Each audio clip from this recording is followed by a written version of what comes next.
Klabu ya Al Ahly International Cairo ipo katika nchi ya Hispania kwa ajili ya kujiandaa na maandalizi ya msimu mpya wa ligi ya Misri. Jana wamefika katika dimba la Camp Nou kwa ajili ya kujiandaa na mchezo wa kirafiki ambao wataucheza hapo kesho dhidi ya Barcelona. Moja kati ya vitu ambavyo vinatazamiwa kuwa vitakuwa ni vya kitofauti sana katika mchezo huo ni timu kutoka Afrika kwenda kucheza na timu kubwa kama Barcelona. Sasa huyu hapa ni mchezaji wa Al Ahly Tahir Mohamed Tahir, winga huyu wa kimataifa wa Misri, anaeleza maandalizi yao kuelekea huo mchezo, lakini pia utakuwa ni mchezo wa namna gani.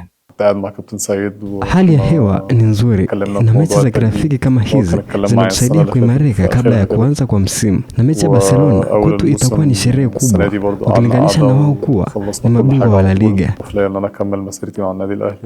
Mabingwa hao wa kihistoria wa klabu bingwa Afrika katika msimu huu wa mashindano wa mwaka 2026-2027 watakosekana katika michuano hiyo, na hii ni baada ya wao kumaliza nafasi ya 3 katika ligi ya Misri, jambo ambalo liliwanyima nafasi ya kushiriki katika michuano ya klabu bingwa Afrika. Walitakiwa kushiriki Confederation Cup na badala yake waliandikia barua CAF ya kujiondoa katika mashindano hayo, wakiona kama si hadhi yao, na hivyo itawalazimu kucheza mashindano peke yake ya nyumbani Misri, na hawatakuwa sehemu ya mashindano yoyote ya Afrika. Baada ya maandalizi hayo, klabu hiyo itarejea Misri kwa ajili ya kujiandaa na msimu mpya wa mashindano wa ligi kuu ya Misri 2026-2027.